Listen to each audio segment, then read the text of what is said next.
夠人。We formed a quorum and it's already appointed time. May I call the meeting to order? We have put together 2 meetings to deal with our items on the agenda. After the first session, we'll take a short break of 10 minutes, and then the next session will start at 5:10 p.m. May I remind members that if you have direct or indirect pecuniary interest in any of the items involved, please declare the nature of the interest in accordance with ROP 83A, and please note the provisions on voting on items where you have a direct pecuniary interest under ROP 84. The first item, FCR 2015-16-13. This paper invites members to approve the recommendations by ESC at this meeting on the 12th of May 2015, and that is to submit the items under EC 2014-15-20 to the FC. No members have asked for this item to be taken out for separate voting. If members have no objection, may I put this item to the vote? Will those in favor of FCR 2015-16-13 raise their hands?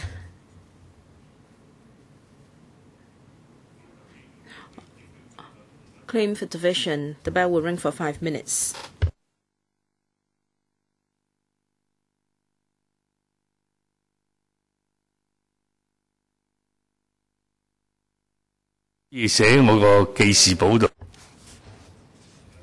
I have put on my diary that Mr. Albert Chen supports EC 2014-15 and 13. There is no need for you to spend 5 minutes on division.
The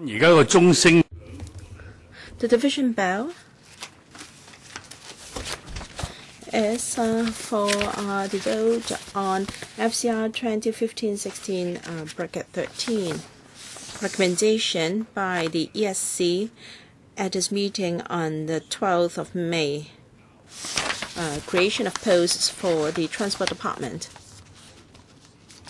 No members asked for this item to be taken out for separate voting, and a division was claimed, and we will vote on this creation of posts after 5 minutes.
Voting begins. Before I declare the results, members, please check your votes. Voting is closed. The results are displayed. Voting results: 38 for, none against, none abstention. I declare the proposal passed. Items 2 and 3 FCR 2015-16, 11 and 12.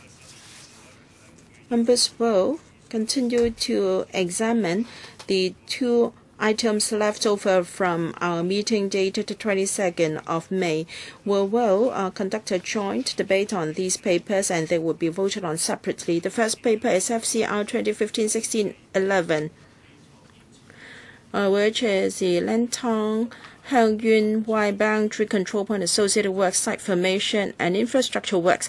Members are invited to approve an increase in the APE of 19 GB by $8,719.9 million from 16 to $53.2 million to $24,973.1 million in MOD prices.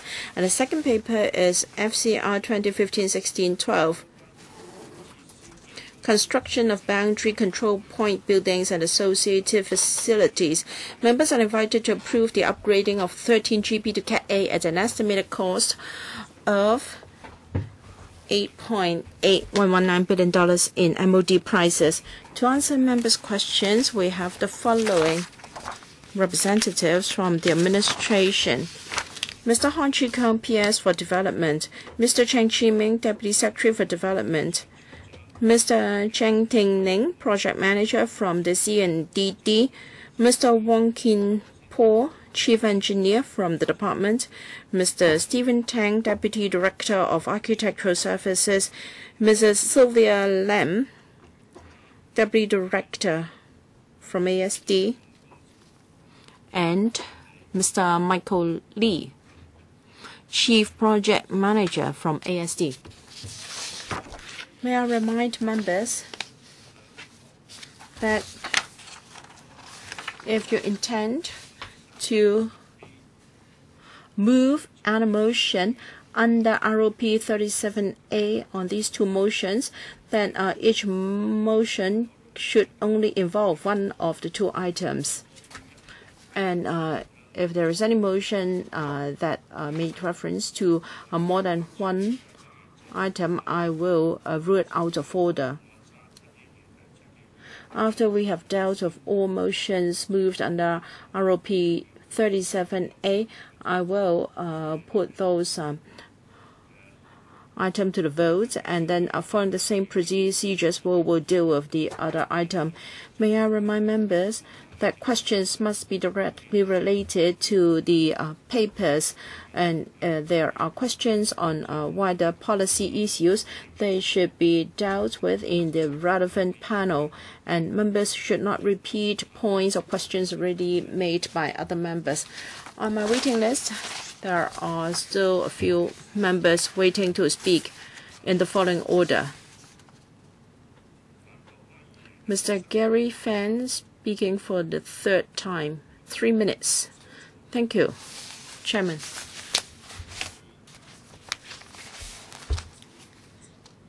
In paragraph 14, 15, 16 of the paper, there's mention of a further geological investigation that started in 2011.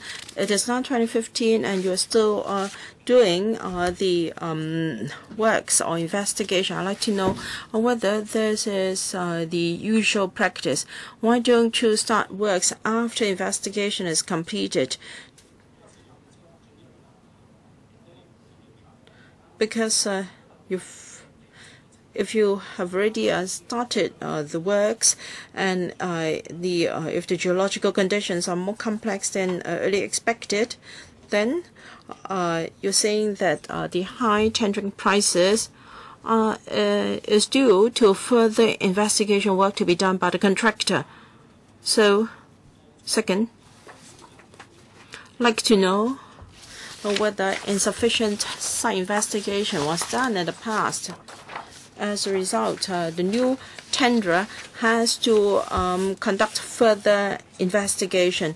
So please tell us whether there was anything inadequate in the earlier investigation. Have you considered claiming the previous contractor responsible for the site investigation?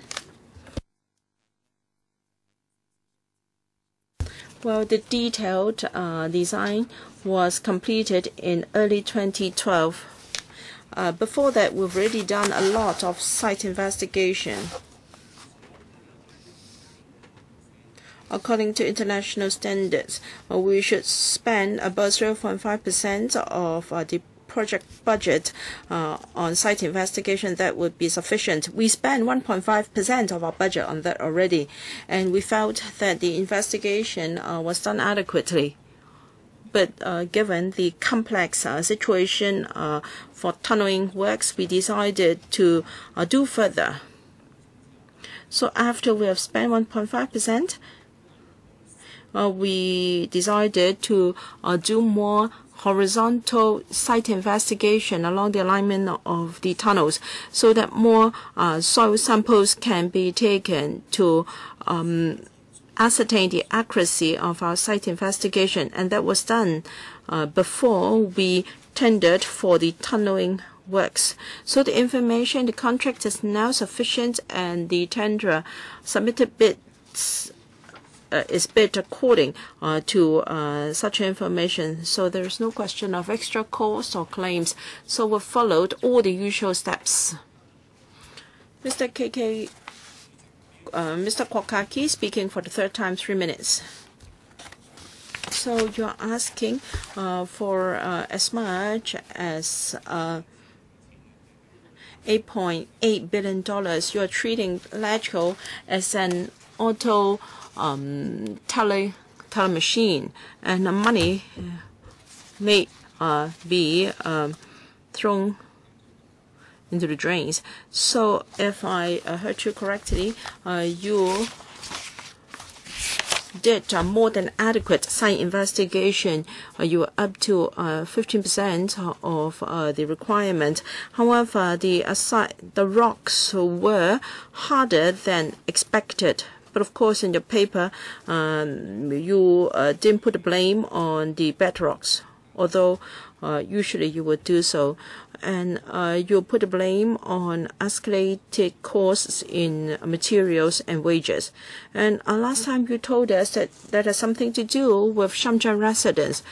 I feel rather uneasy whether the works could be done would impact on the infrastructural works of Shenzhen as well.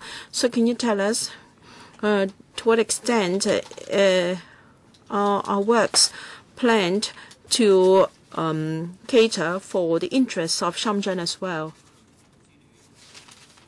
I think members of the public do not know about the background of these tenderers. Can you tell us those who have a Chinese background or mainland background? And what will be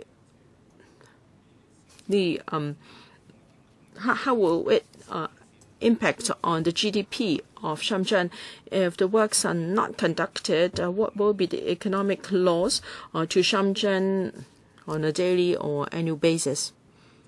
Well, we considered the economic benefits to Hong Kong that had nothing to do with that of Shenzhen. As for Shenzhen, well, they have already started their works, and if we do not catch up with the timetable, then they would suffer loss. As regards the information of the tenderers, I defer to my colleague. The consultancy is a U.S. funded company with a long history of operation in Hong Kong, where the 3 civil engineering contracts approved do not involve any contractors with Chinese background or mainland background. It seems that the increase in prices is very different from your on the extra cost for site investigation. Can you tell us what's wrong? Site investigation has caused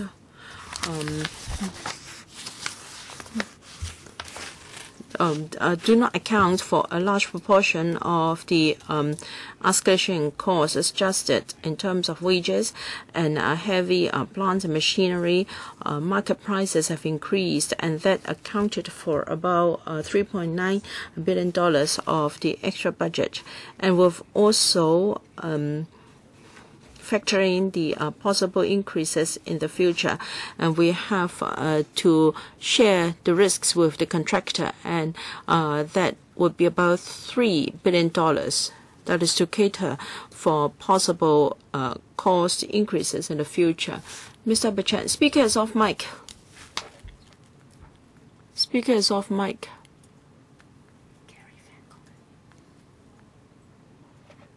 Speaker is off mic. Because those colleagues are not present now. Mr. Gary Fan? Speaker is off mic. Mr. Gary Fan? Mr. Gary Fan? I hope now members have pressed their request to speak button, and I am always very accommodating. Now, for members who are not present, I will not call their names, and when they come back, I will let them have their term. But I have to act according to speaking order. I will give priority to those who are speaking in the third round first. Yes, I do understand. I just want to say that if members who are second or third on the list, and if they are not here, I think it is your duty to remind them. Well, you request the secretariat. I think you are making it too onerous for the secretariat. Well, even when we speak in a council sitting, we have an order list. Even in a council sitting, you will not be notified. No, we do have that. We will know the speaking order. Yes, I can invite the secretary to consider that. But when you are in the room, your name will be put on the list. But if you are not present, we don't see you, your name would not be put on the list. Chairman, I will ask the secretary to respond, but I don't want to waste time on this. No, I'm not wasting your time. But some members have pressed their request to speak button last week. I want the secretariat. Mr. Gary Fan, please, I am speaking. It is my turn. I just want to put this request to you. I don't think this is the right moment for you to put this request to me. I just want to tell you that I have been doing this for the past 9 months. I am speaking now, Mr. Griffin. Secretary.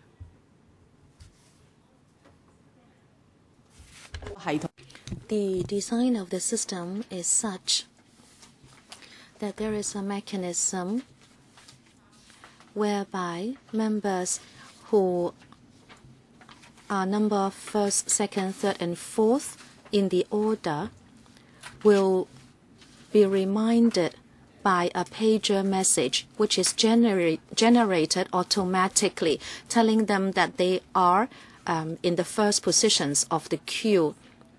But in the FC, we always give priority to members who are present. This is what we have always done. Mr. Wang Kwok Hing, what is it that you like to say? Mr. Albert Chan, third round, 3 minutes. Chairman, my question is not just about Liantang boundary crossing, but about monitoring of capital works. But let me remind you, this is an item on Liantang. I know it is related, Chairman. With regard to the monitoring of the works about Liantang and also the cost overrun, I hope the administration will really understand that when members scrutinize these items, of course, on the one hand, we understand that the costs might go up because of objective phenomena, and those may be outside the control of officials, and therefore you might not have foreseen this. However, if this is repeated time and again for different items, sometimes this is 20 to 30% or 50% for the cost overrun. And sometimes your explanations advanced are quite unconvincing. So originally, members may support certain projects in principle, but because of changes which come subsequently, members may turn to object to these projects. This is because in the process, problems have arisen. And those do not only point to whether we should support the project itself. My question for the PS is about cost control about Liantang from 2011 to 2014. I can say that there have been frantic escalation of costs. This is quite extraordinary.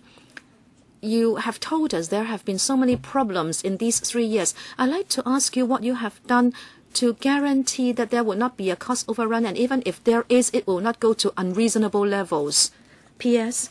I think I said last time that this project is unique, and it is very difficult to foresee the problems. We have tried to tap the pulse of the market, but about this one, most of the works, over 90%, have had tenders called for them. So we were in grasp of the cost of the project. I hope this is reassuring to Mr. Chen. Well, Chairman, things may happen after tenders are called. But in terms of project management, there must be different methods and measures for you to take so that the cost overrun will not be to unreasonable levels. Now, of course, things may happen and you can tackle those in a legal manner, and you must exercise your professional knowledge. P.S. Chairman, sorry, my mic is not on. Chairman, we have a works team overseeing the project, including the contractor. And as I said last time, we have an independent team watching over the situation. We will do very good supervision. And as I said last time, we have already got the tenders. And we are confident about the final tendered price. Mr. Wu Chi-wai, third round, 3 minutes. Chairman, on Liantang, we have already approved many contracts. I'd like to ask about the progress of those contracts. You can answer me briefly. Secondly, the paper mentions that if Liantang cannot be completed by 2018, then we may not be able to dovetail with the progress of the mainland section, and there may be potential loss that will be caused to the Shenzhen side. But it is also pointed out in the paper that the Liantang project may not be completed in 2018. You say that the challenge is big. So my question for you is your assessment. You say you will do your best, hoping that it can be completed in 2018, but I'd like to know the bottom line in your heart. Is it that you are aware that there may be a delay, and then have you assessed what kind of losses will be caused to Shenzhen if indeed there will be a delay on the Hong Kong side? P.S. We have approved projects to a total sum of $12.3 billion. Those 3 contracts are progressing in an ideal manner. But as I said last time, basically we are still using end 2018 as the date of completion for the entire project. I hope by the beginning of next month we should be able to get the funding. 2018 indeed represents quite a big challenge, especially the civil engineering works are just being started, but we will do our best. Mr. Wu Chi-wai, the PS himself has said that it is a big challenge for the project to be completed in 2018. And the XRL experience tells us that indeed that challenge must be big. My question for you is, in this new contract, have you already included remedial measures so that you have a bigger chance of completing the works in 2018? P.S.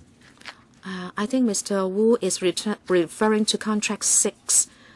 2 years ago we called the tenders, so we did not add anything new to it. I cannot tell you the contract sum, but I can say it has not been changed.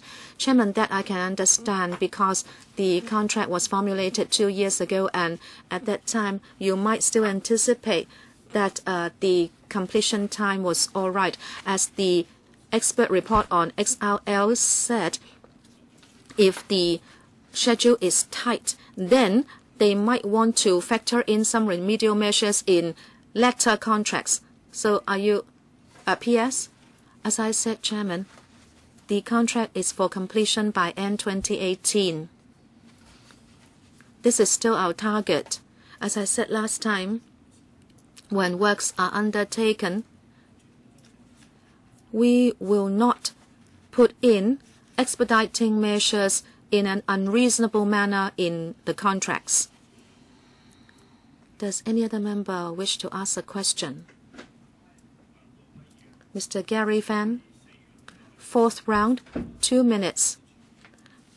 I'd like to ask Mr. Chang a question, project manager. You mentioned the international standards, and I did not fully understand you.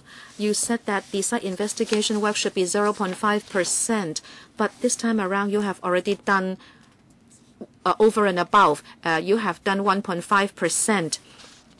According to the paper, this would be the longest road tunnel in Hong Kong when it is completed. If there will be soil conditions or rock conditions, then there may be delays and cost overrun. You have already done 1.5% investigation. So are you admitting that even if the tunnel is long and unique, you have done more site investigation and still you still face a problem? And that is the early investigation has not been comprehensive. That is why the contract sum has to be escalated. Mr. Zhang, Chairman, the site investigation fee is much more than international standards and also internal guidelines. This is exactly because we know this tunnel is unique. After we have done that 1.5%, we have already got all the information for detailed design. But we still wanted to do more. As you said, Mr. Fan, this will be the longest tunnel in Hong Kong, and it will pass through very special ground conditions. So before tendering, we still did more so that in the tendering papers we would reflect fully the difficulty of the works and so that the tender sum would be more realistic. And the results are telling us indeed that the tender sum is about 700 million more than what we expected, and this has to be reflected. Mr. Wu Chi-wai, fourth round, 2 minutes. Thank you, Chairman. 2 points. Just now, the PS, you have only 2 points. Why don't you take up the points one by one? Okay, fine, Chairman. I'd like to ask about contracts that are already awarded. The PS said you are progressing according to schedule. I'd like you to give me more specific and accurate information. Don't just say it is completed according to schedule generally, because this is not good enough from the XRL project. Let me give you some figures and see if they can help. In Chuk Yun Village, we have completed 58% already. In Longshan Tunnel, 14%. Fanling Interchange, 26%. How do they compare with your schedule or program of works? Mr. Zhang, they are according to the program schedule. Mr. Wu, second point. I'd like to ask you whether there are already some claims being made. Mr. Zhang, in the contract, there will always be room for discussion between contractors and the consultants, but we can't see any claims coming along. So are there claims? If there are, give me the figures. The figure is not big, according to my supervision record. Mr. Wu, no more points for the time being. Does any other member wish to ask a question?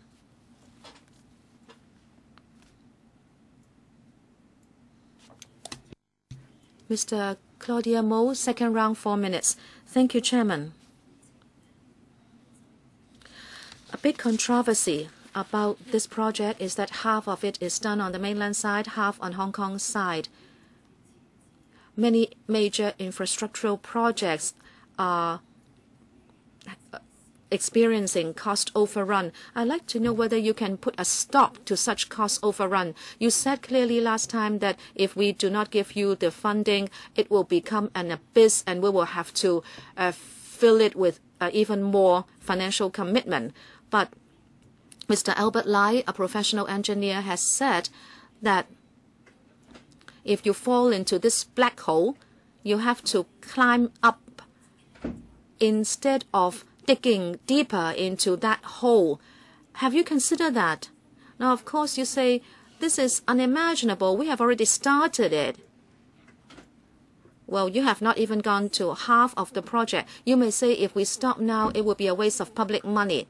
No, according to professional engineers, the facilities you have already built can still benefit residents in that vicinity. You can build a park and the facilities can be put to good use. Have you considered that? This is my first question. Secondly, you say every month there will have to be more cost incurred. Just now, Mr. Wu asked you about claims. You said it is not a big figure. You don't give us a figure. And you tells us the percentage of works completed. This is only from you, but can you give us more specific figures so that the public can exercise their right of access to information? Even if we are not professional engineers, you should make public the information for Hong Kong people, and then professional engineers can monitor the progress of works, the claims, and how much money has been spent. Is it possible for you to give us a very detailed and fine figures? But if you, of course, say there is privacy concern and also commercial secret considerations, you can block out all the names and the company names. But can you just give us more specific information? P.S. Chairman, the first question, whether we should shelve the project for now and forever. I think I answered that question last time. In the east of this project, it is a very strategically important boundary crossing to tie in with Hong Kong's future development. And also this will be the hub for business and commercial exchange between Hong Kong and other cities on the mainland. I can't see any reason why we want to hold up the project. We have already started works to the tune of $12 billion. If you say we want to stop now, it will be very difficult for us to turn these works into a park because we are building roads. And secondly, about progress, as I said, I have given you the figures. Well, I can give you further figures, but I can just say that we are progressing according to schedule. I don't have more accurate figures at hand. As for claims, some of them have to do with confidential information with the contractors. I don't think I can give you very specific information. I can just tell you that there are no big claims being undertaken now. What about progress, whether it be in terms of percentage or money? I can repeat what I said already. No, I'm not asking you to repeat. I ask you for more specific information. He doesn't have more detailed information at hand. Would you like him to give you more specific progress figures after the meeting? All right. Next round, Mr. Gary Fan. Fifth round, 1 minute. 1 minute, Chairman. We have always got this descending order for speaking time. Just now I asked about rocks, and now I'd like to refer to para 12 on E&M. You say there is a cost overrun to the tune of $650 million because those will be undertaken only in 2017-18, and tenderers might have put additional risk premium to cater for possible further market surge. I'd like you to answer me whether this is an estimation done by the tenderers or by the Development Bureau. And has the Development Bureau assessed whether this is reasonable? And if the tenders are delayed and postponed, wouldn't the estimation be more accurate instead of just thinking that it may surge? I think you are already repeating yourself. No, I'm not repeating myself. PS or Mr. Zheng? Thank you, Chairman. We have based previous E&M index in order to predict future E&M cost. And according to that trend, we understand that the cost will rise when we indeed award the contract later. Mr. Chen Chi-Chin, fourth round, 2 minutes. According to para 3 of the first paper, actually, when the PWSC suspended the item, we were very concerned about one thing, and we asked the Development Bureau to give us a very detailed cost effectiveness. But coming back in the second annex, you only repeat what you said. You say there will be so many more tourists coming, so many more car trips, and so that the boundary clearance ability would be enhanced, etc. But this is not helpful for us to make a decision on this very costly project and whether the cost overrun is worth our while. And secondly, I asked last time the strategic benefit and whether you can quantify it. When you talk about economic or strategic benefit, have you calculated cost? Tourist numbers may go up, but then what about Hong Kong's receiving capacity? Have you done those projections? I can't see those in Annex 2. Can I ask the Bureau whether there is a supplement to make? P.S. Talking about economic effectiveness, we have only calculated it for the 11 kilometers of the connection road. We would look at the entire project, how much time can be saved, and how much car repair cost can be saved. But then there is also benefit that cannot be quantified. But as I said, Lian Tang, to the east of it, it is a strategic boundary crossing. It will certainly serve the economies on the two sides very well, but that cannot be quantified. Mr. Chen, you ask whether there will be more tourists. I can give you one figure. 2 out of 3 people using the boundary crossings are Hong Kong persons. Mr. Claudia Mo, 3 minutes for her third round. Just now, the officials said that the project cannot be shelved, whether for now or forever, because it is strategic. Of course, your paper also states clearly that it is also for the benefit of Shenzhen. But what about benefit for Hong Kong? You don't exactly deny that it will be an abyss. If it is not shelved, if it is only for the sake of integration between the mainland and Hong Kong. Now, look, I'm not politicizing the issue. You said it. You talked about integration between the mainland and Hong Kong, but have you asked Hong Kong people? I see. Hong Kong mainland integration may not be a bad thing, but if you go overboard, then you will undermine the two systems. We need two systems because the two places are different. We have our own characteristics. Are we the prosperous version of Shenzhen, or are we just another Shenzhen? You are mainlandizing the area in that part of Hong Kong. Have you considered whether Hong Kong people would accept it? Projects may not be good at all because we see repeatedly cost overruns in these infrastructure projects. Mainland Hong Kong integration is the same.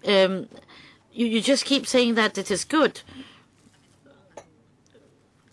So can you just keep on saying that we need to integrate with the mainland and that's that? P.S. Well, this is a infrastructure project for the long-term development of Hong Kong. This and the BCP is a necessary facility and will be conducive to forging a closer tie with the mainland. Now, in 2012, when I ran for office, my manifesto is that we should avoid mainlandization. So if you utilize our resources and our land for this purpose, then definitely I am against this item. Fifth round, Mr. Lee Chak-yan, 1 minute. Chairman, last time I asked that question, but the government did not answer me. I don't know how to describe this. What is the optimum? As far as the total construction cost is concerned, that should be adopted so as to prevent cost overruns. Because we know that we have a number of projects going on at the same time, and they compete for labor and raw materials. So can we just postpone certain projects so that cost overruns would come down a bit? Mr. Hon, I think I answered that question last time. Yes, you did. So just be succinct. Give me a figure. Now, as far as public works are concerned, every year we spend about $70 billion. So the whole construction industry, the cost stands at the tune of $200 billion. And then this project only accounts for 10% of the total cost. Mr. Michael Tian, a very brief one. As far as the people flow in Lintang is concerned, I am puzzled. You say that there will only be 30,000 passenger trips by 2020. So what use is this BCP if it can only handle 30,000 passenger trips? And we already have 100,000. So it means on a daily basis you have an extra 70,000. So it's unreasonable why after 8 years there will only be an increase of 12,000. So you can't tell me that the BCP would only have a capacity for 30,000 passenger trips. Can you explain that, Mr. Hon? The pedestrian or the passenger trips increased very substantially at Shenzhen Bay from 20,000 to 100,000 or so. And if we adopt the methodology as mentioned, then starting from 2018 will be about 18,000 by 2030, about 30,000 with an annual increase of about 4.6%. So I don't have a crystal ball, but let's say if we base our projection on this rate of growth, then by 2030 would be about 50,000, which would exceed our design capacity. But there are ways to solve the problem, because we can modify the BCP, say, to provide more e-channels. So your latest projection is no longer 30,000 trips. No, the projection remains the same, but let's say if my estimate is not correct, and that we should double the estimate, we have a plan for that. Mr. Gary Fan, 6 round, 1 minute. I want to ask Mr. Chang, because Mr. Chang did not answer my second question. That is, if we delay the call for tender, would you be able to come up with a more accurate set of estimates, or, to have more accurate estimates? Mr. Chang. According to our projection for the trend in the coming few years, we don't believe that by postponing the tender process, the cost would be lowered. But technically, you can, right? You will make the estimates more accurate.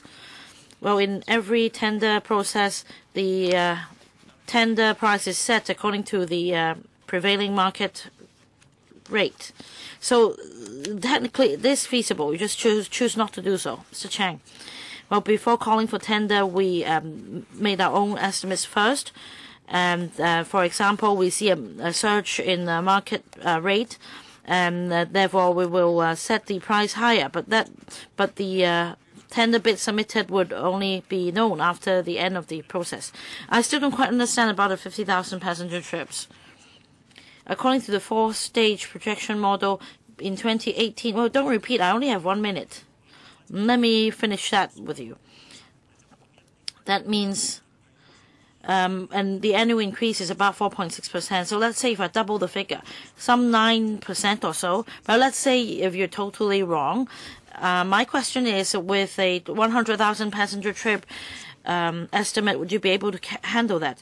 But my saying is, if you double that, it will be about 50,000. Well, let's say if it's another Shenzhen Bay with 100,000 passenger trips, would you be able to handle it? So for this BCP, you have no idea by 2030 whether it has the capacity to handle the 100,000 passenger trips currently being handled at Shenzhen Bay. Our estimate is 30,000 passenger trips, but we taking the worst scenario with 50 or even 60,000 passenger trips, we still have capacity to handle that. 7th round, Ms. Gary Fan, 1 minute. I'm sorry, Ms. Claudia Mo. 4th round, 2 minutes. Thank you, Chairman. About mainland tourists in Hong Kong, we all understand the problem. Well, we must reiterate that we welcome tourists. Tourism is one of our economic pillars. But the point is, there are just too many of them. Even government officials and the chief executive need to come out and ask people to tolerate them. The word tolerate is used, so that means the problem exists. So if you say that for Liantang BCP, the projection is that there will be 30,000 or even 50 or 60,000 passenger trips, which is still within the capacity, then we're concerned that you are not afraid of having too many tourists here. So what about 100,000 tourists? We are already discussing about our limited capacity, and that we should limit the IVS tourists to just say 5,000 a day, just like what the Taiwan government is doing. And we would welcome that. But if you say that you can even double that figure, and or even to increase the figure to 100,000, then this is really unsettling for us. So my question is, have you assessed, out of the 30,000 passenger trips in your estimate, how many of them would be parallel traders? Mr. Hon, I don't have the figure, but adopting the same figure for customs clearance, according to the survey, 2 out of 3 such passengers would be Hong Kongers. So you don't think it's related to tourism? You don't think it's related to parallel goods? I'm not saying that. I'm just saying that many Hong Kongers use BCPs as well. They may visit mainland for different purposes, for work, for visiting relatives, etc. But you don't have the relevant figure. That is, how many parallel traders there are. Next, Mr. Gary Fan. I'd like to ask about para 11, because for the viaduct components and the tunnel boring machine, these works must be taken by specialist subcontractors. We understand that there is a keen demand for specialist subcontractors, which accounts for cost overruns. And my question is, how will the government monitor these specialist subcontractors? Mr. Chang, in our register, we have a list of specialist subcontractors.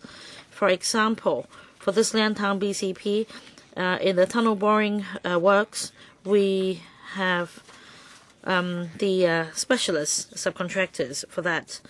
And in terms of their service quality, we have a mechanism to monitor their performance. But of course, their their bids may also be subject to the market supply. Does any other member wish to ask questions? Mr. Gary Fan, 8th round, 1 minute. I want to ask about tunneling activities, or drill and blast tunneling. And the government says in its paper that because of the sophisticated tunnel works, they account for a large proportion of the cost overruns. I want to know whether you'll be able to control the budget carefully, and has the government considered dividing up the works for instead of the whole project being undertaken by specialist subcontractors? Mr. Chang, now in the paper we mentioned specialist subcontractors because of the special nature of work, and that specialist workers are required, causing a surge in the construction cost. This is the established practice as far as subcontracting is concerned. Thank you. Next, Mr. Ray Chan, the 5th round, 1 minute. Chairman. Well, just now the PS didn't answer my question. I asked about economic benefits, and they answered by quoting the car trips. And I asked about wear and tear, and then he answered by saying that 2 out of 3 passengers would be Hong Kongers. So that means the remaining one would be a foreigner or a mainlander, and that would induce additional costs. And in enclosure 2, you only talked about the strategic benefits, and there is no way to assess whether we should pay for the cost overrun. Chairman, I don't need him to answer. I'd like to invoke the Rule 39 of the FC procedure. I'd like to move a motion to adjourn the debate.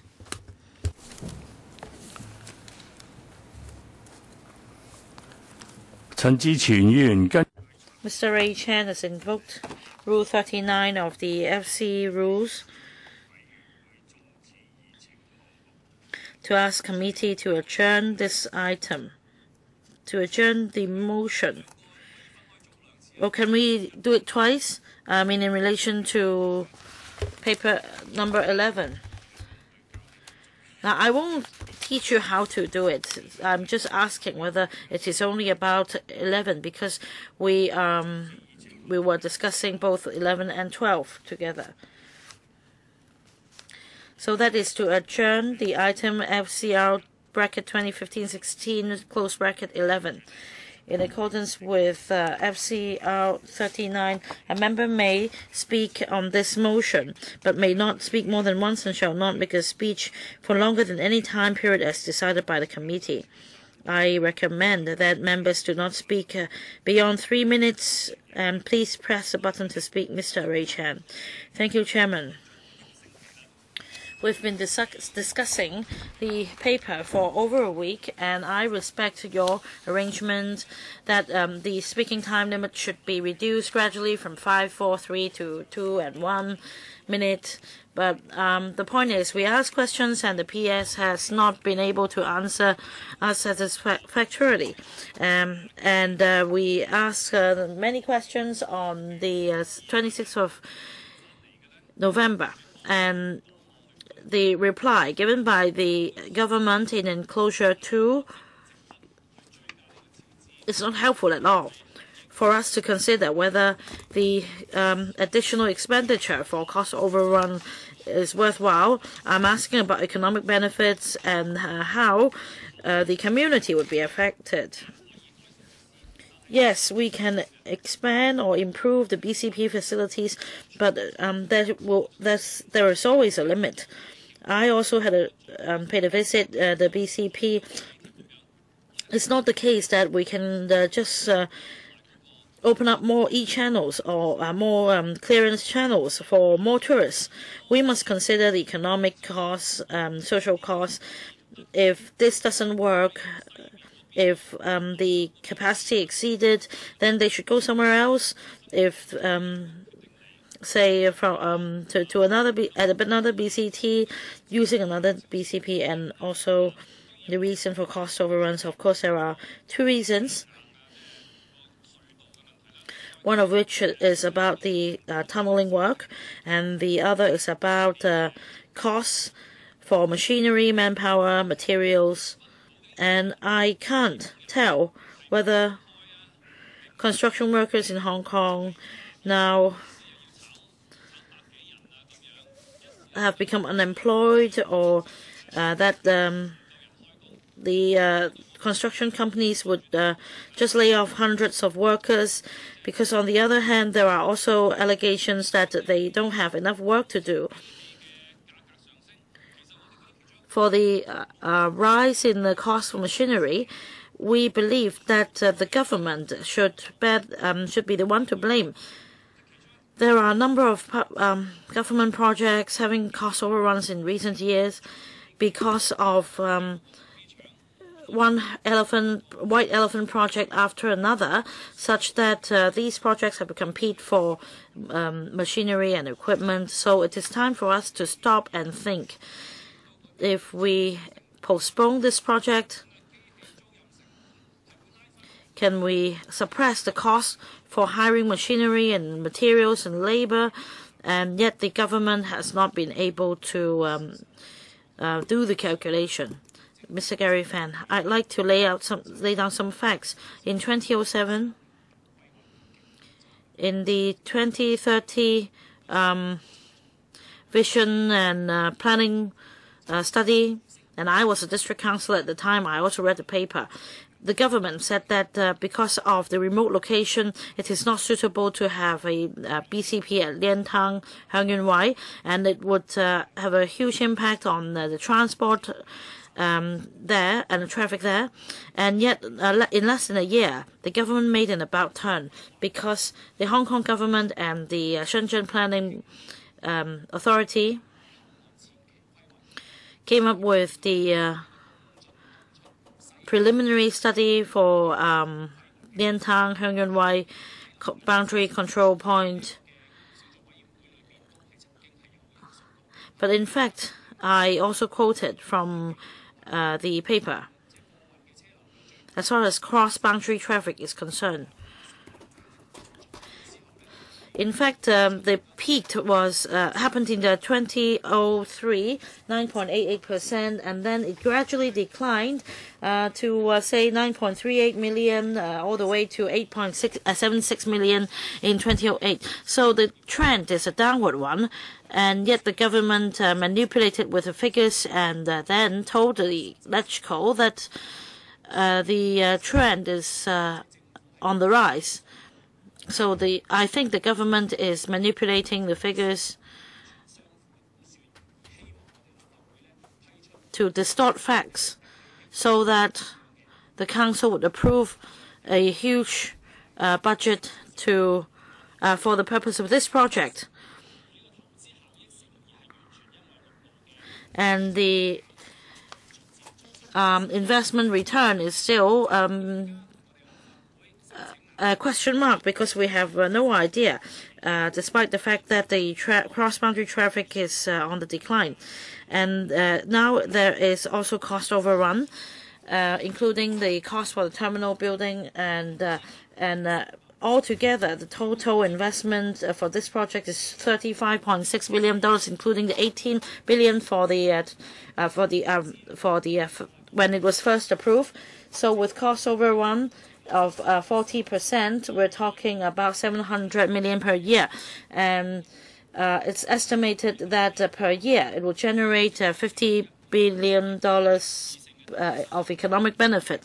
So comparing to $35.6 billion for the project and the annual cost of $22.4 billion for maintenance of the facilities, altogether we stand to lose by $8.1 billion a year. Mr. Leung, 3 minutes. I support Mr. Chen Chi-chun's motion to adjourn the item under ROP 39 because many of the questions we asked have not been suitably or sufficiently answered by the officials. Furthermore, I see no reason why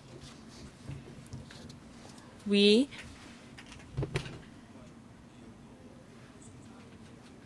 should not revert this item back to the PWSC, given that it was already vetoed by the subcommittee.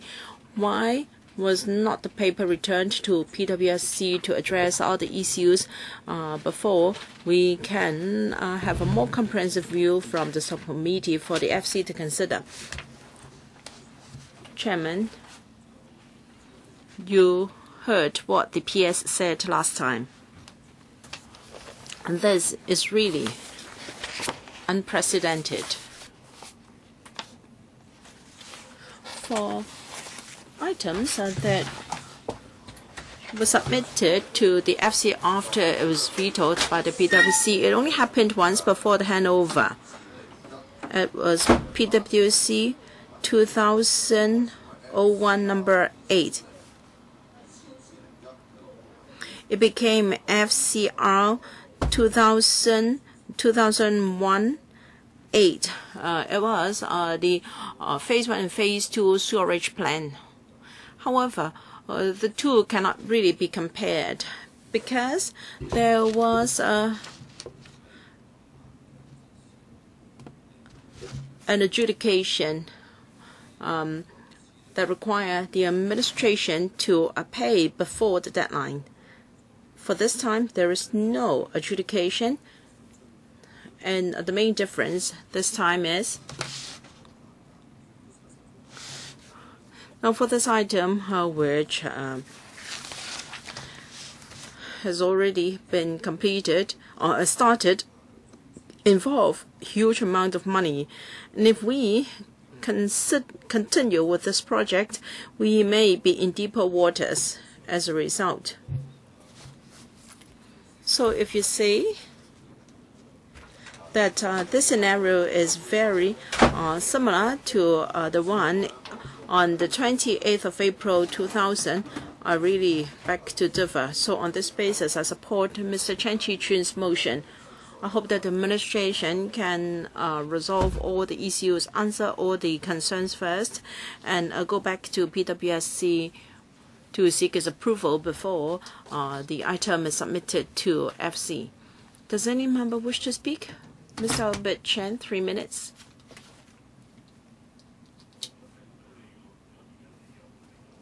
All right, you're here, but I already called Mr. Albert Chen. Oh, I can give way, Chairman. I can give way.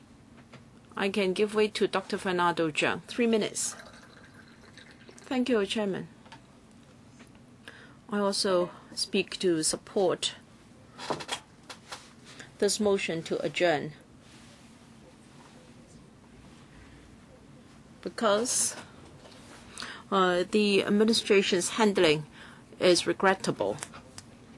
This paper was vetoed by the PwSC, and yet the administration has set a very bad precedent.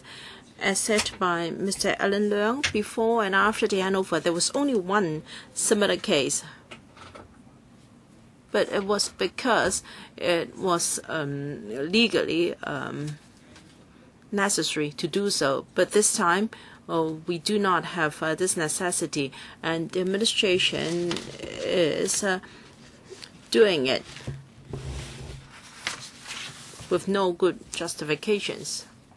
If the administration flouts the rules, then the whole mechanism will be ruined. I fail to understand why the administration can't arrange for a clear explanation to the PWSC again, because we're asking for additional expenses over 50% higher than the original budget. And the whole Lantong project will cost over $30 billion. The project amount is really astronomical, and it's also very controversial as to the economic benefits that can come with it. And many of the assumptions made back then may not prove to be true. If we are spending public money so generously without thorough consideration, to the extent that we even flout the rule and break the regulations, it is very regrettable. This is not to be tolerated, because we have many pressing livelihood issues.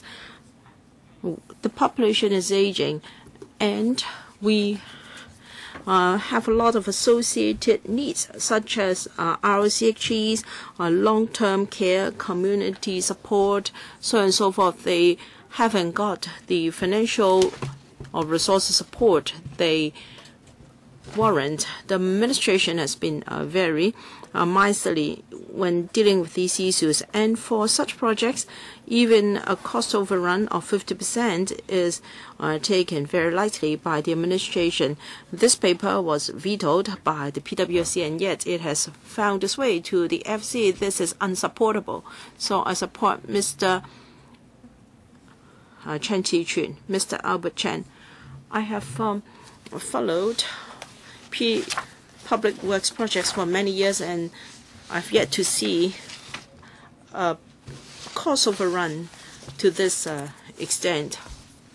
In the 1970s or 90s, the administration was worried about budget or cost control, so the airport coordination office was set up, and overseas experts were employed, and experts on contracts were also hired to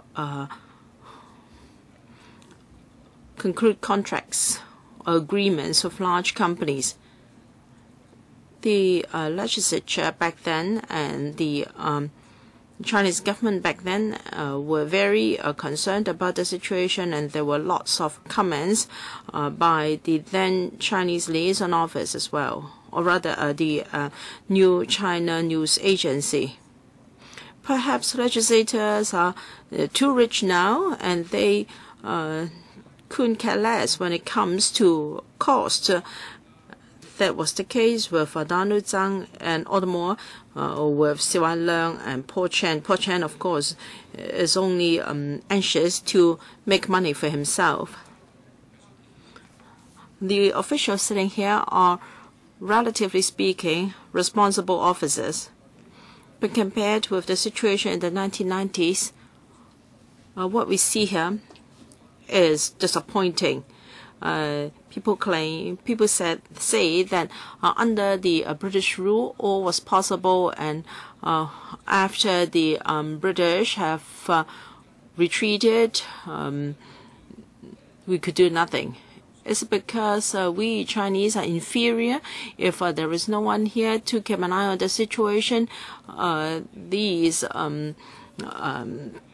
Chinese with peasant DNA cannot do anything. We have some officials here who were groomed in the 1990s.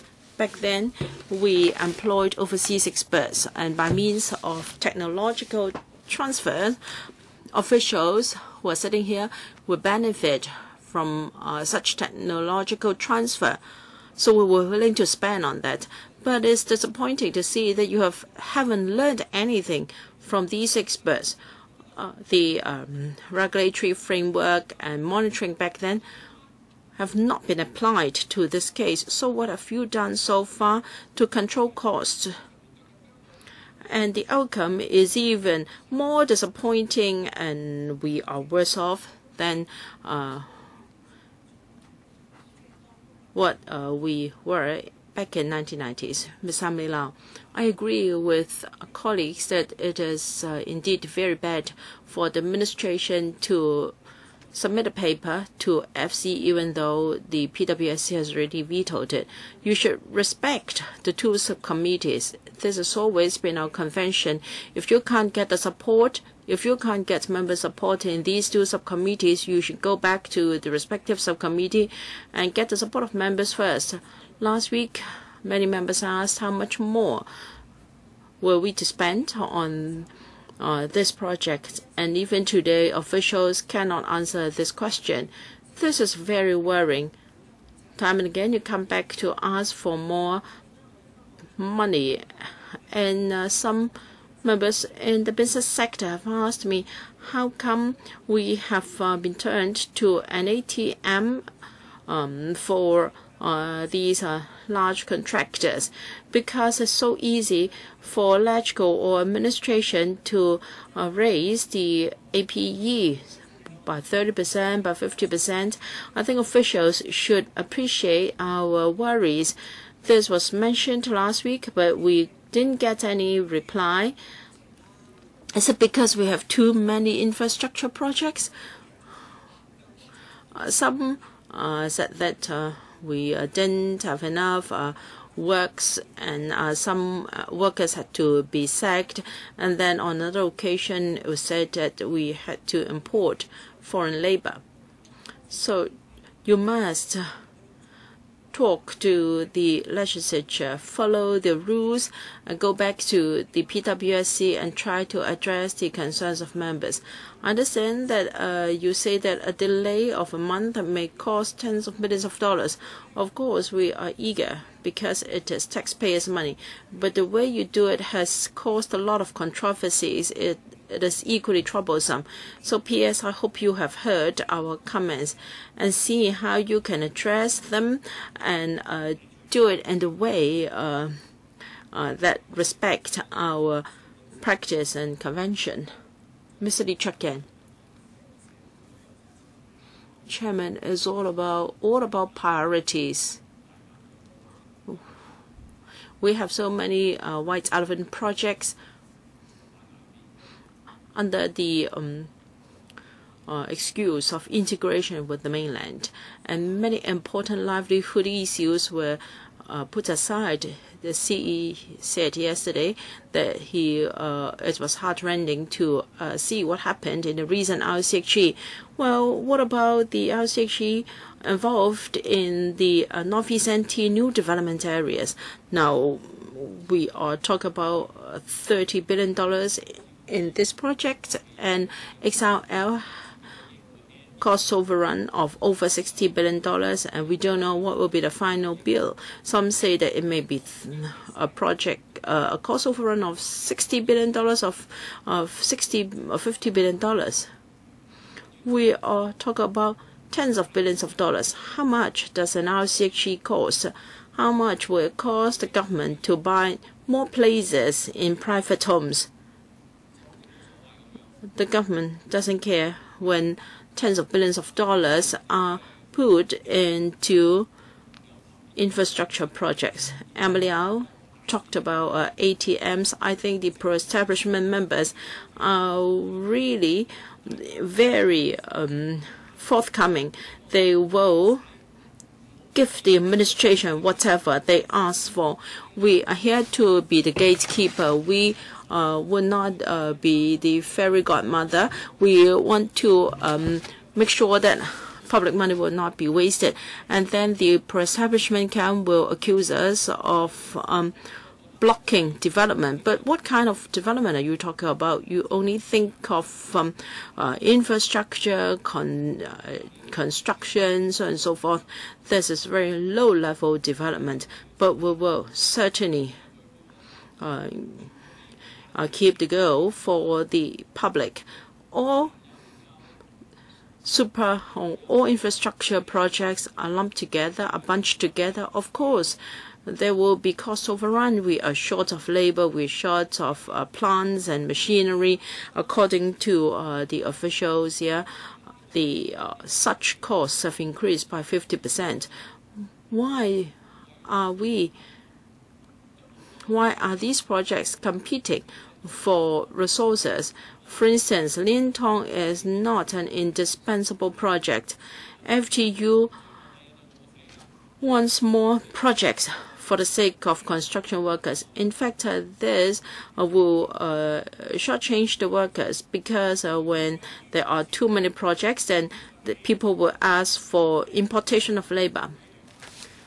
Dr. Kokagi, in 2008, we had the 2030 Hong Kong Master Plan. It was published in 2007, and it was said that in Lantong we should not have a border crossing point. We all understand why it is so, because it is a remote place. And it was estimated that only 5.3% of the cross-boundary vehicular traffic will make use of the eastern part of Guangdong via Huizhou. Why this sudden change? As we all know, in 2008, the Shenzhen planning authorities and our Hong Kong planning department published an advanced study of this Lantong Hong Yun Wai boundary control point. The point here is to ease traffic congestion of the town center of Shenzhen, and to ease pollution there. So the government is spending taxpayers' money for their own sake. We've been given the growth in vehicular traffic in between 1993 and 2005. But what really happened in 2005, starting from 2007, there was a drop year after year. There was a 5% in drop, 11% to 8-point-something million vehicular trips. As we all know,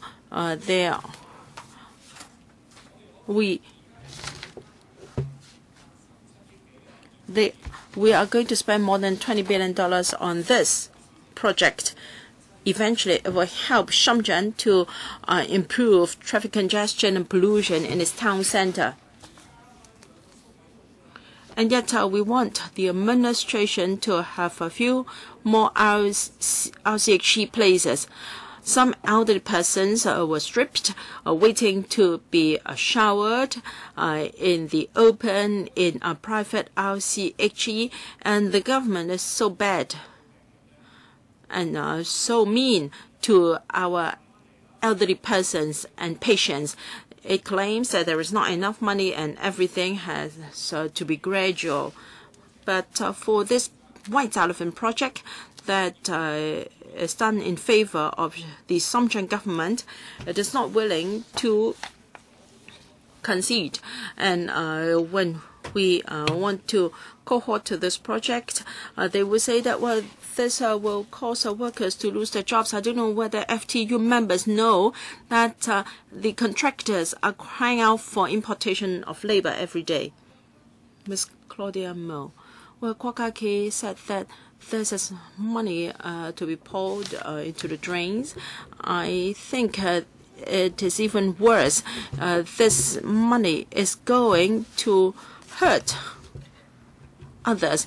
It's just like you have a relative who is a pathological gambler, and we are always asked to help him to pay his gambling debts so that he can try his luck again. We are like an ATM, we are like a bank, allowing the other side to draw money from us. whenever it likes. This is unimaginable.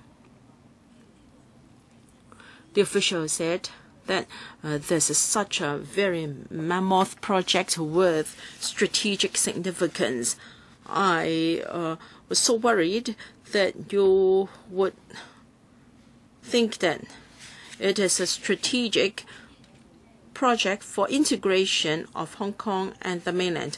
What is XRL meant to be? It's meant to be a railway with world speed and of world class, but the cost overrun is so substantial. You should work on the XRL first. With the XRL, you don't have to worry about vehicular traffic. You may say that, well, even with the XRL, people prefer to drive. Have you overestimated the situation? Are you saying there will be so many vehicles and visitors? But you are telling us 2 out of 3 persons will be Hong Kong persons, and the whole thing is just for the benefit of Hong Kong. But then you also admitted that this is also required for Shenzhen, and we also have to complement developmental benefits for Shenzhen. Come clean, be honest. Officials, you are doing your job here, and there is nothing personal in my comments. I am not pointing my finger at you for what you have done, for what you have said, and that you are wrong. But since you are in that position, you have to defend the government. You get the salary in order to work for the government. I understand it, but then you have to face the public. You have to be fair. I have a deep impression about what happened in 2012. No, it should be 2013. I joined the LegCo in October 2012, but in January 2013, the consultancy for this project, now if I should look at it, it is $180 million. Ms. Sit-Ho? Chairman, actually the project has been vetoed at the PWSC.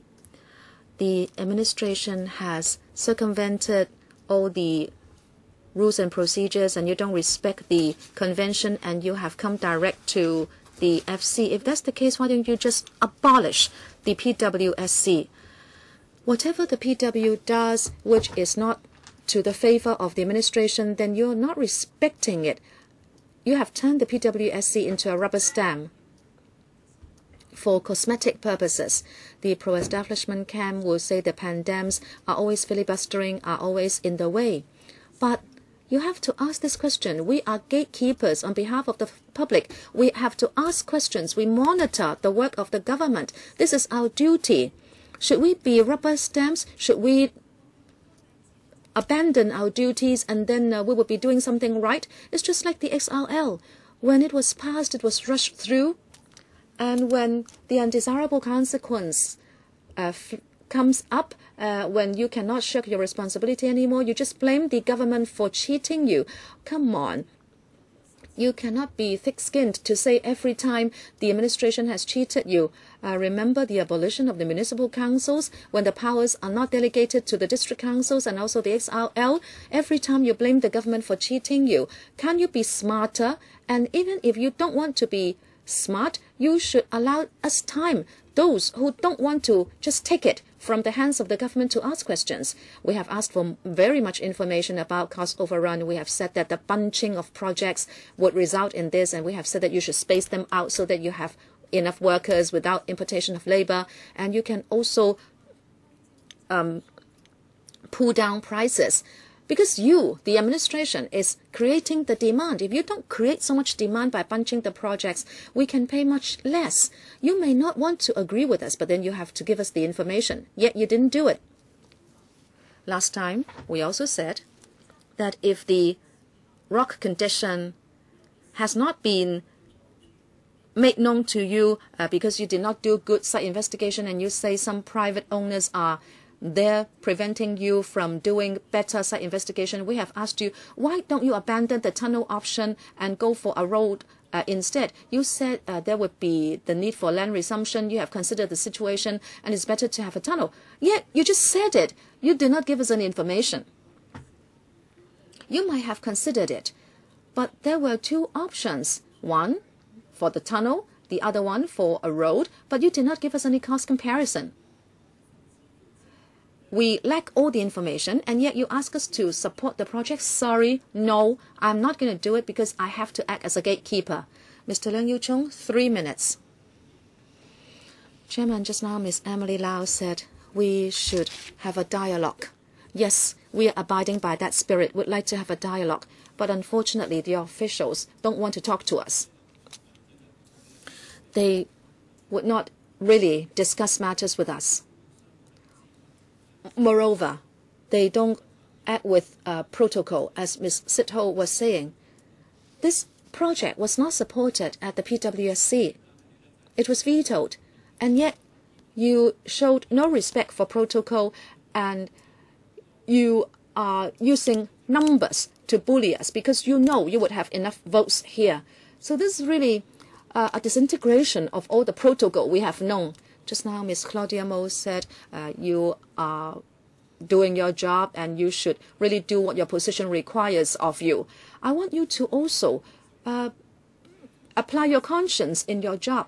Don't just want the money and go against principles when you discharge duties. The XRL is a case in point, as I said last time. It is something we should reflect upon, and yet the officials have not reflected upon the situation.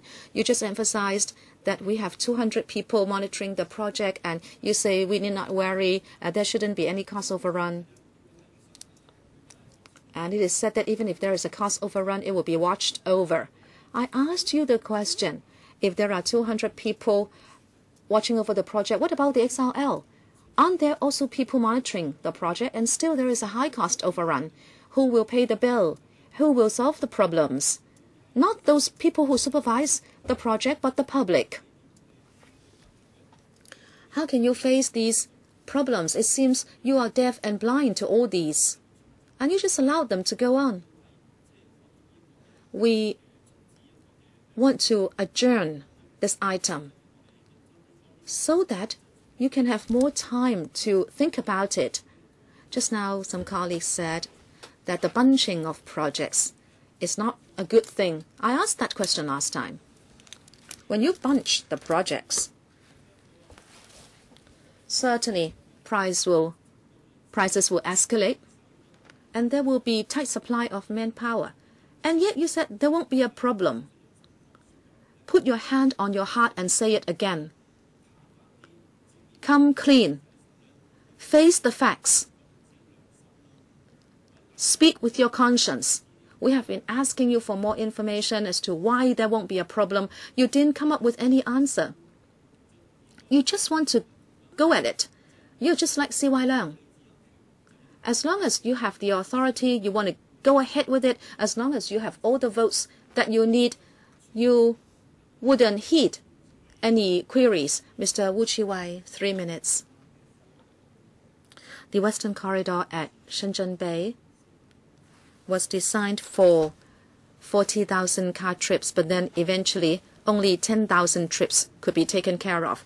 And that goes to show that there is a transformation of economic structure in Shenzhen, so that there won't be an ever-increasing traffic flow that we have to deal with.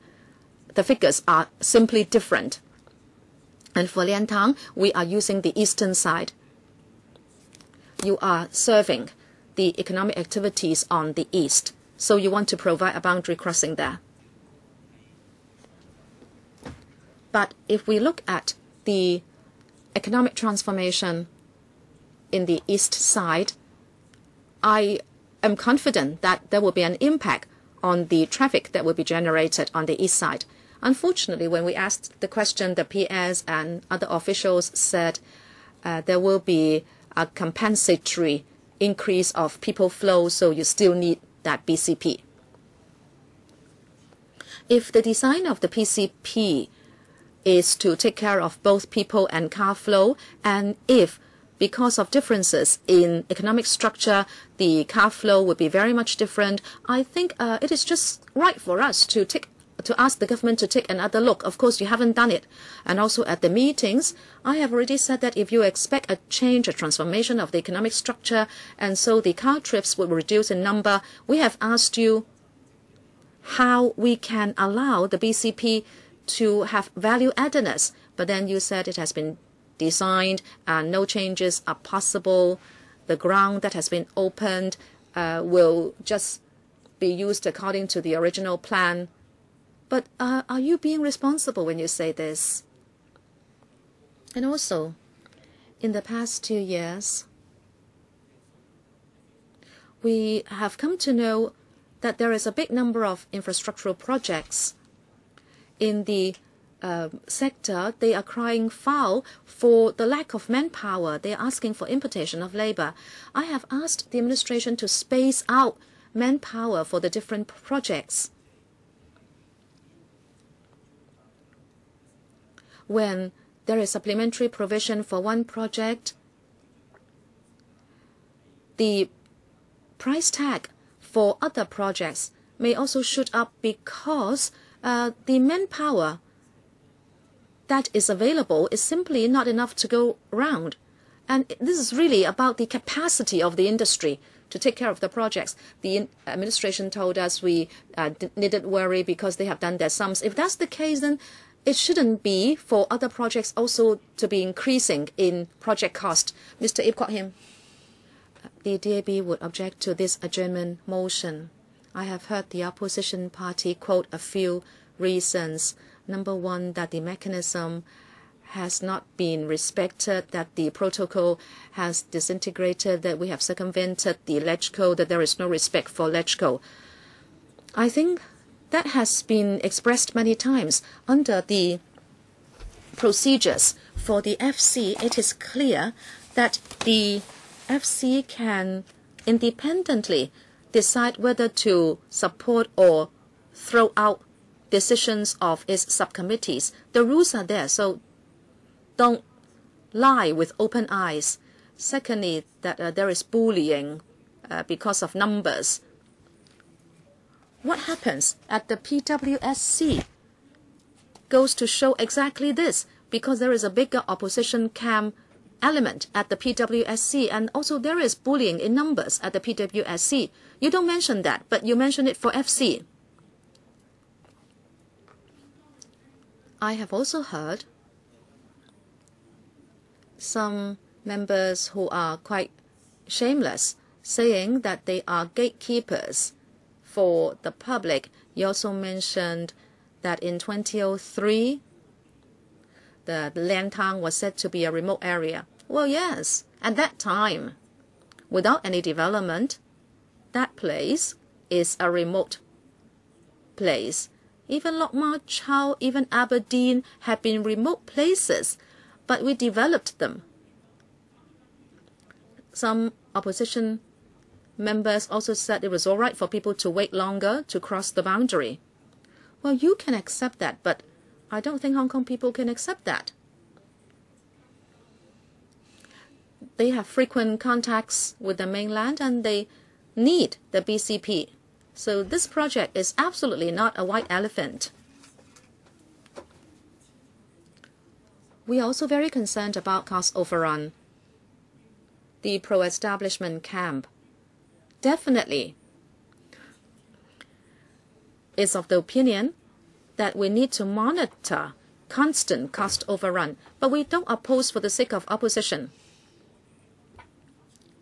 We don't want to be in the way of integration with the mainland.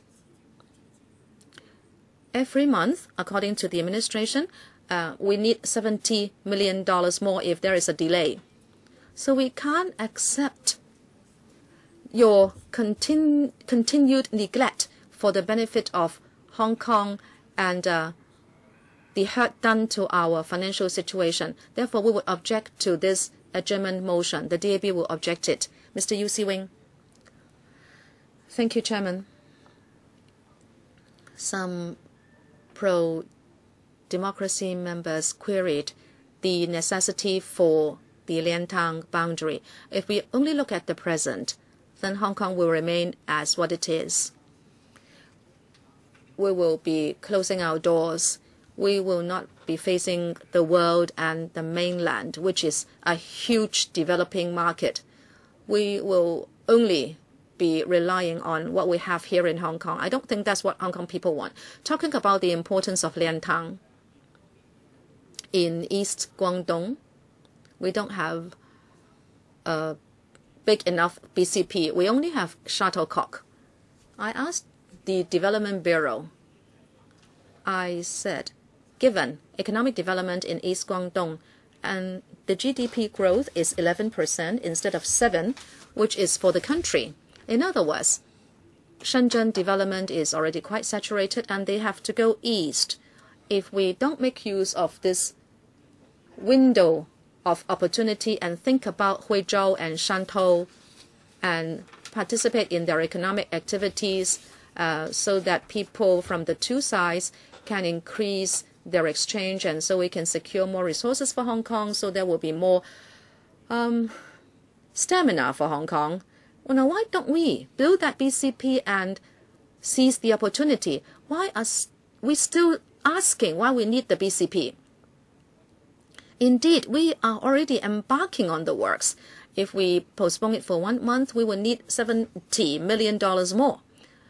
Why are we still blocking it when we know that to be the case? Come on, think about it. There is no need to do this. I myself object to the adjournment motion.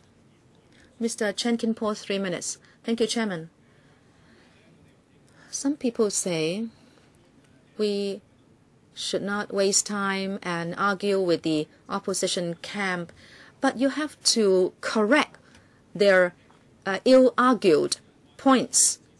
Somebody said when the British were here, things were efficient and done well, but then they didn't say that there was no judicial review, that all electrical members were appointed and there was no political struggle. I think those were the reasons. And you can't just say that it was everything good under British rule. And then it is said that the Liantang BCP is to tackle environment and traffic problems for Shenzhen. You made it sound as if that was true. But luckily, I am still clear-minded. I wouldn't believe you. And some people say if you postpone it and filibuster in the meeting, then you are doing your monitoring. But you have been filibustering for 4 years. Have you done something good or bad for Hong Kong? Please don't be so shameless. If you want to filibuster, don't be shameless at the same time. You make it sound as if filibuster is good. If you delay for 1 month, we will spend $70 million more. You are throwing money into the drain. You understand? You have a bigger number at the PWSC and you blocked the item for no reason. And the administration comes here because it doesn't want to waste too much money. You are throwing our money into the drain. So I strongly object to this. Of course, we are not happy with the administration. There is a high cost overrun. Of course, they are wrong. But what can we do? What else can we do? If you don't carry on with it, you waste $20 billion. Do you think it's a real option for you to stop it midway? Even if you refurbish your home, things will become more expensive if you delay it. Nothing is going to be less expensive if you just sit and wait. Being responsible members, you must make a fast decision. You can ask your questions, but you're already repeating yourselves. How can you blame it on the other members? The pro-establishment camp is doing so well because we are standing up against the opposition party. We are making a huge contribution because we stand up against the opposition party so that they cannot cause chaos in Hong Kong. We are being responsible. You can ask questions, but then you are repeating yourselves. How can I allow you to go on like this? How can I allow you to do this to Hong Kong like this? Okay, if you want to ask questions, but you should not propose an adjournment motion because you are causing or creating trouble. I object to it. Mr. Wong Kwok Kin, 3 minutes. Thank you, Chairman. The pro-democratic members say you should not circumvent the PWSC, and there was only one such occasion before or after the sovereignty return. But before the return of sovereignty, did you all join the PWSC and ESC so that you hijacked both committees? This is an abnormal situation. And you can do whatever you want at those two subcommittees because you have the advantage in numbers. Now, what will happen if you stop all these projects? Ask the logistics industry, ask the land transport industry, ask the operators and the drivers. The BCPs are already very congested. Just now I heard a pro-democracy member say, we have all the piers. But this is exactly because there is congestion on land. So vessels are berthed at Shenzhen. And in Hong Kong, our container throughput is dwindling. We have been overtaken. And still you want to block this BCP. Frankly, I don't understand how we are going to benefit Shenzhen by having one more BCP. Does it mean that the private cars and other vehicles would need to use the entire BCP from Shenzhen to the eastern side? You need to really get to know the actual situation. You need to know more about the sector before you make any comments. Don't just talk about the logistics sector and the piers, because those who are not familiar with the issue may really think that this BCP is for Shenzhen. Of course, this is a win-win for all, and we may stand to benefit more than Shenzhen, because we would be able to maintain our edge in terms of cargo throughput with the facilities on land and sea. Otherwise, the logistics sector would just dwindle. So, know more about the issue before you speak. Don't just make a lot of hot air here and get in the way of others. And even if we want to go past you, you still try to block us. This is outrageous. Dr. N. Chang. Well, just now there were some who said that we bullied the other side because we're in the majority. Well, this is really unreasonable, because now the item is at the AFC, not at the PWSC, because you betrayed your, you went back on your words. You formed the majority by joining the PWSC, and then when other members wanted to join, you grilled them, preventing them from joining the PWSC. And the special meetings like this is still going on. So what are they doing? And in accordance with Rule 3 of the FC procedures, the item can be submitted directly to the FC for discussion. Well, at the FC, outside is in the majority, and then you accuse us of bullying you. I am a fair person, so let me say this. It's wrong for the government project to have cost overrun. You are not good at budgeting, but then it's not something that we expected. With wage increase and rock or ground conditions, well, we can discuss later whether these could really have been prevented. But the point is, we have spent $20 billion on the project already. You should go there and see for yourself.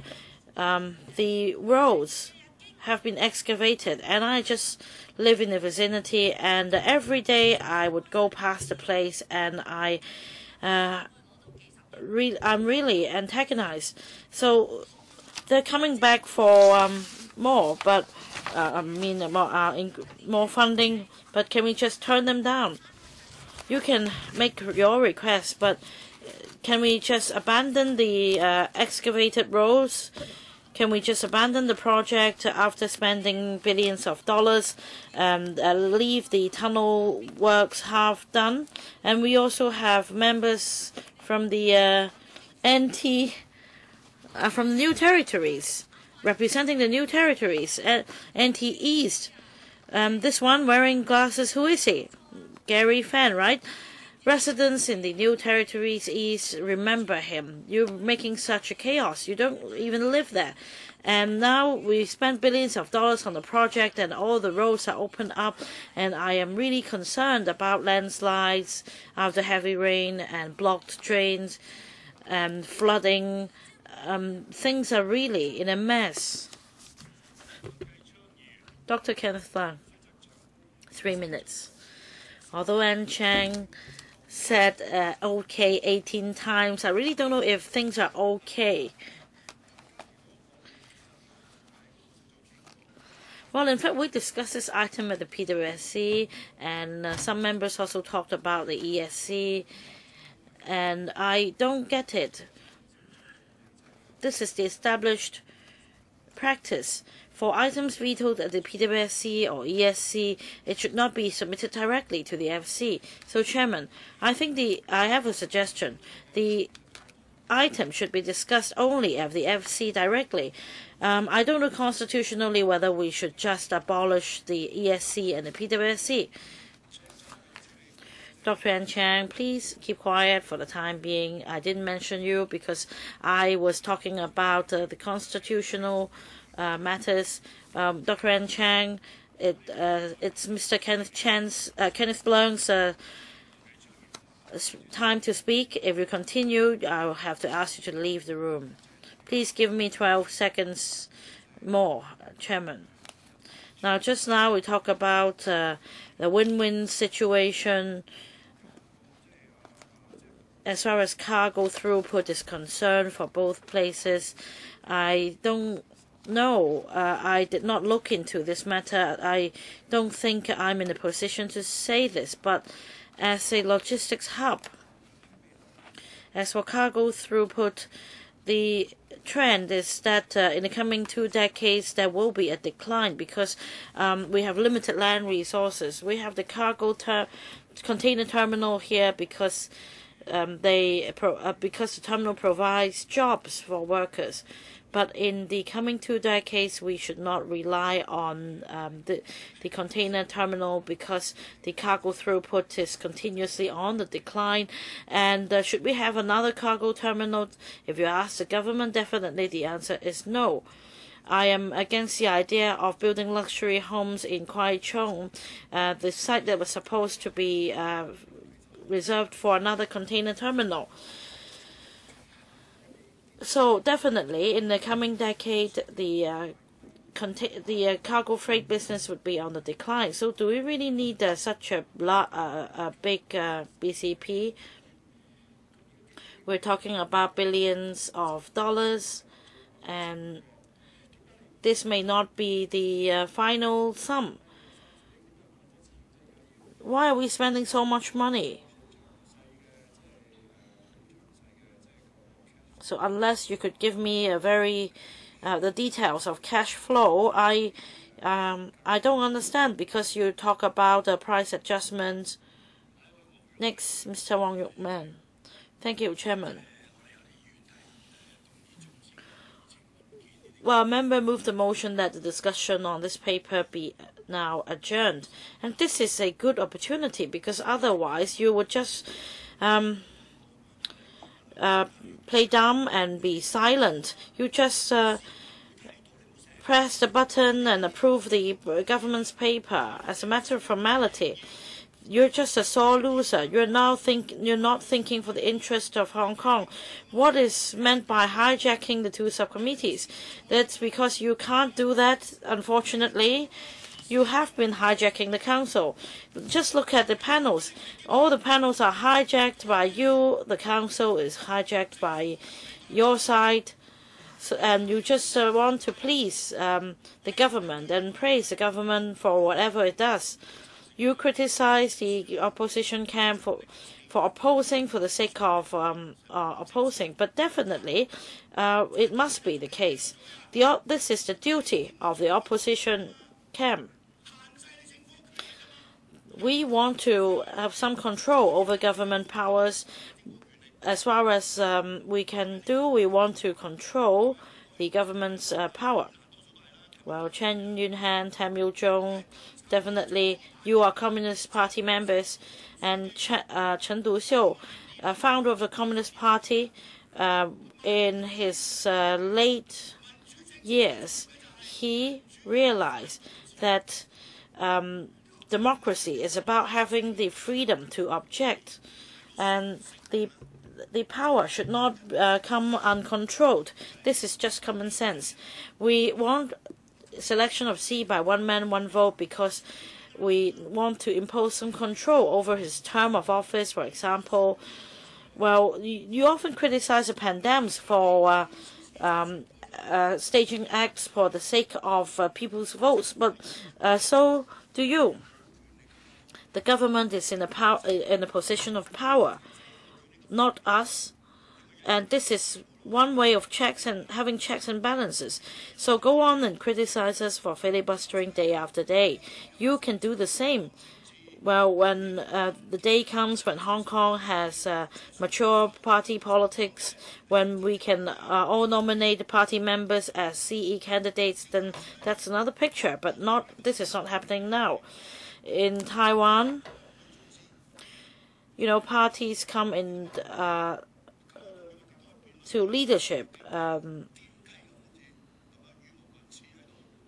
then we can see the quality of this council and the members. I'm not picking on you, Dr. Ann Chang. Does any other member wish to speak? Does the government wish to respond? P.S. Thank you, Chairman. Just now, a number of members mentioned whether the government is free of any control. As the government representative attending the hearing, the meeting here, I want to explain that we don't think we are going against any FC procedures. If you just look at para 3 of the FC procedure, it provides clearly that the Finance Committee can decide on its own whether to accept the recommendations of the subcommittees or not. So it is not against the established mechanism, and members at the FC can have a second take on the government's proposal. And we have taken an ex gratia approach because of the urgency of the Liantang Hengyunwai BCP project, and that is why we are taking this approach. Ultimately, members have the power to approve or reject our funding application. I want to explain that we did not go back to the Public Works Subcommittee first because the subcommittee already has a long agenda, and we have waited long enough. And for the project 19 GB, back in January, April, May 2014, we already reported to the panel and discussed with members there. We also waited for a long time on the PWSC's agenda before the PWSC came to a conclusion on this matter. But as there is some urgency in this project, we are therefore lodging an appeal, so to speak, by submitting the item directly to the FC. We also understand that members have divergent views on this item, and your views have been heard loud and clear, and the government has provided information to explain our position. I think it will not be conducive to deciding on how to deal with this item if we only continue to deliberate on the item without voting on it. Mr. Han, I have 2 points to make. Well, on the necessity of the BCP and the urgency in the past 10 years, on average, the passenger or the people flow have increased by 80%, and that's just an average figure. During festive season, say on the western side, the people flow has already exceeded our capacity. So there is a need to enhance our BCP facilities. In particular, we only have Man Kam To and Shuttlecock on the eastern side of Hong Kong. We need to enhance the facilities. Well, we considered whether those facilities could be upgraded, but because of various constraints, we haven't been able to do so. That is why we are proposing to have a BCP in Lian Tang Heng Yun Wai. Just now, members asked about the estimate in 2030 study. I think they're referring to the working paper number 37, and some members, raised a question on that. I want to clarify that according to the paper, it doesn't say that no BCP should be built at all. In para 37, it says, for the long-term development and expansion of the BCP in the eastern side of Guangdong, we could still consider building another BCP. And in the same paper, it also says because of the far-reaching implications, further studies would be required. And in fact, in the report 2013, the conclusion is that constructing the Lian Tang Heng Yun Wai BCP would enhance the traffic network and enhance the efficiency of BCP, and would also rationalize the efficiency of existing BCPs. It would also help increase cross-boundary traffic and also expand the hinterland of Hong Kong to the east of Guangdong. So this is about economic development or economic benefits, and this is also in enclosure 2. That is from 2018 to 2050.